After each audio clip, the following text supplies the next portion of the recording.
அன்பான நேயர்களுக்கு இயேசு கிறிஸ்துவின் ஈடேற்ற நாமத்தினாலே எங்கள் வாழ்த்துக்கள். ஒவ்வொரு நாளும் நம்ம வேதாகமத்திலிருந்து ஆச்சரியமான தலைப்பின் கீழாக அநேக ஆர்கியாலஜி எவிடன்ஸோட நிறைய காரியங்கள் படிச்சுட்ருக்கோம் இல்லையா? இன்றைக்கும் நம்ம அதே மாதிரி ஒரு ஆச்சரியமான ஒரு சத்தியத்தை படிக்க போகிறோம். நம்மோடு இணைந்திருக்கிறாங்க சகோதரர் பீட்டர் மாதவன் அவர்கள். வாங்க நாம் அவரை வரவேற்று நிகழ்ச்சிக்குள்ளே போகலாம்.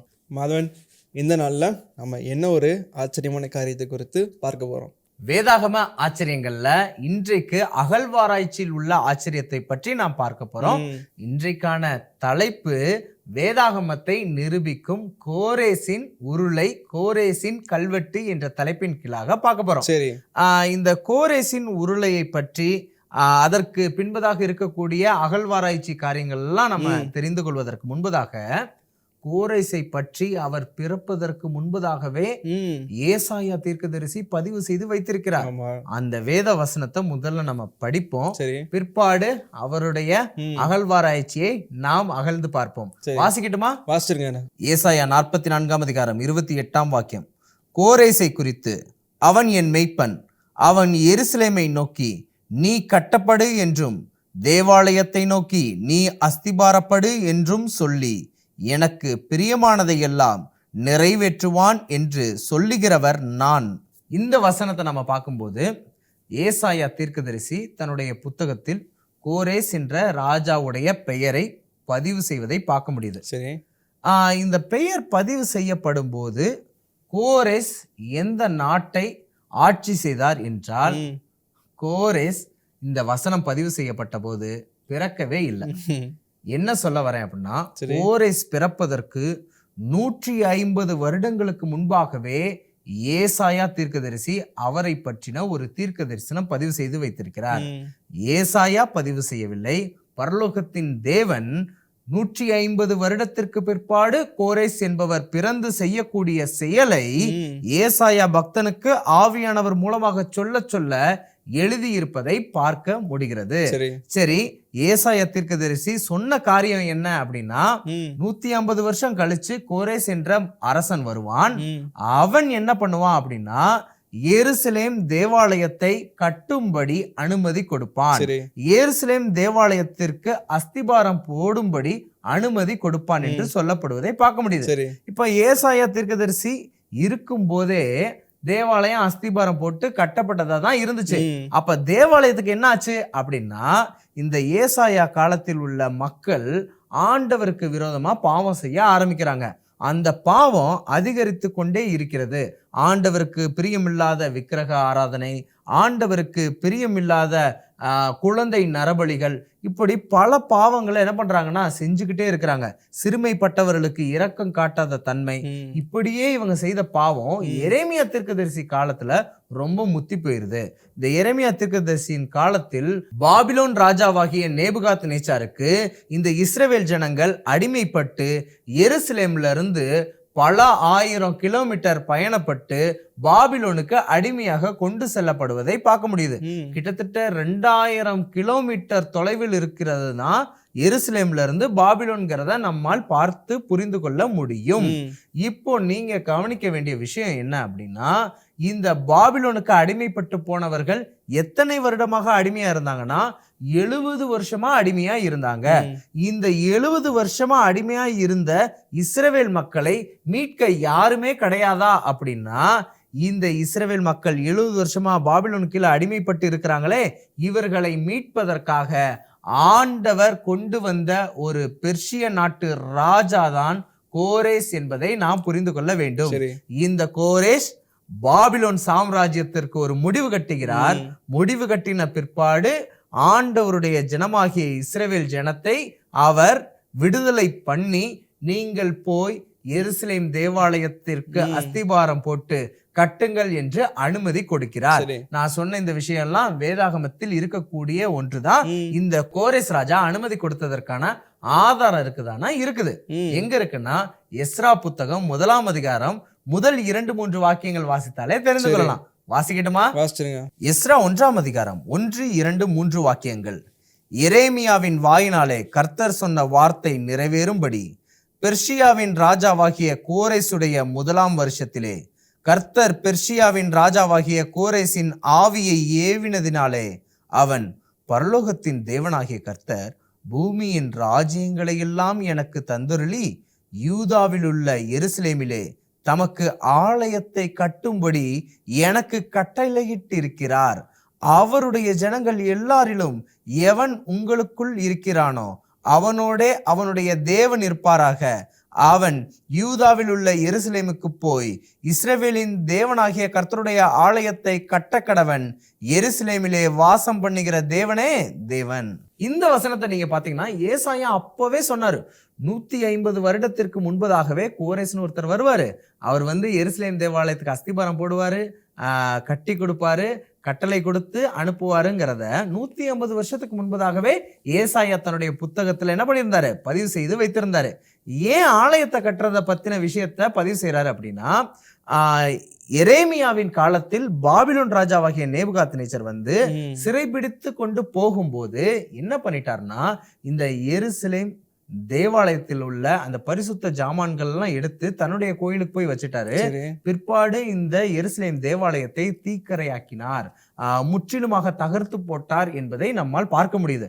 அப்ப இஸ்ரவேல் மக்களுடைய வாழ்வின் அஸ்திபாரமா இருக்கக்கூடிய எருசலேம் தேவாலயமே தகர்க்கப்பட்டது, அஸ்திபாரம் மட்டும் தகர்க்கப்பட்டதுங்கிறத பார்க்க முடியுது.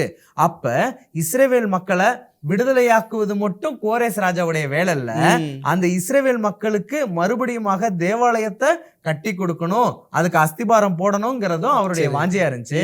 அதனாலதான் எஸ்ரா 1ஆம் அதிகாரம் 1 முதல் 3 வாக்கியங்களை வாசிக்கும் போது கோரேஸ் ராஜா இஸ்ரவேலின் தேவனாகிய கர்த்தரே தேவன் என்று சொல்லி அதை கட்டுவதற்கு எல்லாரும் புறப்பட்டு போங்கள் என்று சொல்லுவதை பார்க்க முடியுது. சரி, இப்போ ஒரு பக்கம் ஏசாயா கோரேஸ பத்தி 150 வருஷத்துக்கு முன்னாடியே சொல்லியிருந்தாரு. அந்த விஷயம் துல்லியமாக கோரேஸ் 150 வருடம் பிற்பாடு வந்தபோது நிறைவேறியது என்பதை நாம் முற்றிலுமாக புரிந்து கொள்ள வேண்டும். இது ஆண்டவர் குறித்த தீர்க்க தரிசனம் நிச்சயமா கால தாமதம் ஆனாலும் நிறைவேறும் என்பதற்கு ஒரு சரியான எடுத்துக்காட்டு. இப்படிலாம் பைபிள்ல நம்ம உள்ள சம்பவத்தை மக்களுக்கு சொல்லும் போது சில அவிசுவாசிகளாக இருக்கக்கூடியவர்கள், சிலர் புதுமையா விசுவாசத்துக்குள்ள வந்துகிட்டு இருக்கிறவங்க, இந்த கோரேஸ் ராஜா இருந்தாரு, அவர் ஆலயம் கட்டுறதுக்கு கட்டளை கொடுத்தாரு, இதெல்லாம் உண்மை மாதிரி அங்க இருக்கு அப்படின்னு கேட்டாங்கன்னா அது உண்மை. கோரேஸ் ராஜா வாழ்ந்தது உண்மை, அவர் கொடுத்த கட்டளை உண்மை என்பதை நிரூபிக்கக்கூடிய ஒரு அகழ்வாராய்ச்சி சான்றுதான் கோரேஸ் உருளை என்று, கோரேஸ் கல்வெட்டு என்று அழைக்கப்படுவதை பார்க்க முடியுது. கோரேஸ் உருளை என்பதை சைரஸ் சிலிண்டர் என்று சொல்லுவாங்க. இந்த கண்டுபிடிப்பை எந்த வருஷம் கண்டுபிடிச்சாங்க, யாரு கண்டுபிடிச்சாங்க, எந்த ஊர்ல கண்டுபிடிச்சாங்க, எவ்வளவு அளவு இருந்துச்சு, அதுல என்ன எழுதி இருந்துச்சுங்கிறத சுருக்கமா நான் உங்களுக்கு சொல்றேன். சொல்லட்டுமா? சொல்லுங்க. எந்த வருஷத்துல அப்படின்னா 1879 ஆண்டு ஆர்கியாலஜிஸ்ட் ஹர்முசுட் ரசாம் அப்படிங்கிற ஒரு நபர், இவர் எந்த இடத்தில் அகழ்வாராய்ச்சி செய்தார் என்றால் ஈராக் என்ற பகுதியில் அகழ்வாராய்ச்சி செய்தார். ஏன் ஈராக்ல பார்த்தாங்க அப்படின்னா, முந்தைய பாபிலோன் எல்லாமே இந்த ஈராக் தேசத்தின் பக்கத்தில் இருந்ததுதான் இந்த பண்டைய பாபிலோன் அப்படிங்கிறத பார்க்கலாம். விசேஷமா ஈராக்ல ஹில்லா அப்படிங்கிற ஒரு இடம் இருக்குது. அந்த இடத்துலதான் இவர் அகழ்வாராய்ச்சி வேலையை தொடங்கினார். இந்த அகழ்வாராய்ச்சி செய்து பார்க்கும்போது அந்த பாபிலோன் இடத்தில் பார்க்கும்போது ஒரு உருளை ஒன்று கிடைத்தது. அந்த உருளை பார்த்தீங்க அப்படின்னா கிட்டத்தட்ட 23 சென்டிமீட்டர் தான், கிட்டத்தட்ட 1 அடிக்கும் கம்மியாக இருப்பதை பார்க்க முடியுது. அதனுடைய திக்னஸ் பாத்தீங்கன்னா ஒரு 10 சென்டிமீட்டர் ரேடியஸ் தான் இருக்கும். ஆனா அந்த உருளையில் 45க்கும் மேற்பட்ட வரிகள் எழுதப்பட்டதையும் பார்க்க முடியுது. அதுல என்ன எழுதி இருக்குது அப்படிங்கிறத உத்து பார்க்கும்போது, கோரேஸ் ராஜாவாகிய நான் இவ்விதமாக எருசலேம் தேவாலயம் கட்டும்படியான அனுமதி அளித்திருக்கிறேன் என்ற இந்த கட்டளை அந்த கல்வெட்டுல என்ன பண்ணப்பட்டிருக்கு, பதிவு பண்ணப்பட்டிருக்கு. எவ்வளவு வருடங்களுக்கு முன்பாக எழுதப்பட்டது, கிட்டத்தட்ட 2500 வருடத்துக்கு முன்பாக நடந்த ஒரு நிகழ்வின் கல்வெட்டு நம்முடைய கைக்கு கிடைத்திருக்குதுன்னா அது எவ்வளவு மகத்தான ஒரு காரியமாக இருந்திருக்குங்கிறத நாம் சிந்தித்து பார்க்க வேண்டும். அப்ப கோரேஸ் ராஜா அப்படின்னு ஒருத்தர் இருந்தாரு, அவர் தேவாலயம் கட்டுறதுக்கான ஒரு அனுமதியை கொடுத்திருக்கிறாருங்கிறது நிச்சயமா நடந்த ஒரு நிகழ்வுன்னு இந்த கல்வெட்டு ஆதாரமாக நமக்கு பதிவு செய்யுது. இந்த ஆதாரம் வேதாகமத்தில் குறிப்பிட்ட எல்லா சம்பவங்களும் சரித்திர பதிவுகளாக இருக்குதுங்கிறத குறிக்குது. சரி. அப்ப கோரேஸ் கட்டளை கொடுத்தது சரித்திர பதிவுனா நிச்சயமா ஏசாயா தீர்க்கதரிசி அவர் பிறக்கிறதுக்கு முன்பதாகவே 150 வருஷத்துக்கு முன்பதாகவே தீர்க்க தரிசனம் சொன்ன தீர்க்க தரிசனம் நிறைவேறியது என்பது எவ்வளவு ஒரு ஆச்சரியமான ஒரு விஷயமா இருக்குதுன்னு பாத்தீங்களா? சரி, இப்போ நேயர்களுக்கு இந்த உருளையான கோரேசின் உருளை எங்க இருக்குதுன்னு கேட்டா பிரிட்டிஷ் மியூசியத்துல இருக்குது. சரி. இந்த பிரிட்டிஷ் மியூசியத்துல இந்த கோரேசின் உருளைய அதிக தொகை கொடுத்து தான் என்ன பண்ணாங்கன்னா அந்த ஈராக்ல உள்ள ஆர்கியாலஜி டிபார்ட்மெண்ட்ல இருந்து என்ன பண்ணாங்களாம் வாங்கி கொண்டு போனாங்களாம். அதை எங்க வச்சிருக்காங்க அப்படின்னா இந்த பிரிட்டிஷ் மியூசியத்துல ரூம் நம்பர் 52ன்னு ஒரு பிரிவு இருக்கு. சரி. அந்த பிரிவுல நீங்க பாத்தீங்க அப்படின்னா ஏன்ஷியன்ட் பெர்ஷியா அப்படின்னு சொல்லிட்டு ஒரு அறையே இருப்பதை பார்க்க முடியுது. அதாவது பெர்ஷியா நாட்டில் உள்ள எல்லா கண்டுபிடிப்புகளும் அங்க சேகரிக்கப்பட்டிருப்பதை பார்க்க முடியுது. அந்த நுழைவு வாசலுக்குள்ளாக போனோம் அப்படின்னா கேஸ் நம்பர் 3ல இந்த அகழ்வாராய்ச்சியின் கண்டுபிடிப்பான கோரேசின் உருளை பத்திரமாக வைக்கப்பட்டிருக்கு. ஒருவேளை இணையதளத்தில் தேடி படிக்க விரும்புகிறவர்கள் சைரஸ் சிலிண்டர் அப்படின்னு தேடி படிக்கலாம். இல்ல நான் லைவா பார்க்கணும் அப்படின்னா பிரிட்டிஷ் மியூசியத்தில் லைவா பார்க்கக்கூடிய ஃபெசிலிட்டியும் கூட கொடுத்திருக்கிறாங்க. நாம் அதற்கான முயற்சிகள் எடுத்து பார்க்கலாம். இந்த கோரேசின் உருளை, கோரேசின் சாசனம், எருசலேம் தேவாலயம் கட்டப்பட்டதுக்கான கட்டளை கொடுக்கப்பட்டது நிச்சயம் என்பதையும், கோரேஸ்ங்கிறது ஒருத்தர் வாழ்ந்திருக்கிறாருங்கிறதுக்கும் ஆதாரமா இருக்குது. வேதாகம உண்மைத்தன்மை கொண்ட ஒரு சரித்திர புத்தகம் என்பதை இந்த கோரேசின் கல்வெட்டு ஆணித்தரமாய் நிரூபிக்கிறது. சைரஸ் சிலிண்டர், கோரேசின் உருளை அப்படின்ற ஒரு அகழ்வாராய்ச்சியின் கண்டுபிடிப்பை குறித்தும் வேதாகமும் உண்மைத்தன்மையான புஸ்தகம் என்பதை குறித்தும் வேதத்திலிருந்து ஒரு ஆச்சரியமான வசனத்தையும் எல்லாத்தையும் அழகாக ப்ரூவ் பண்ணுங்க.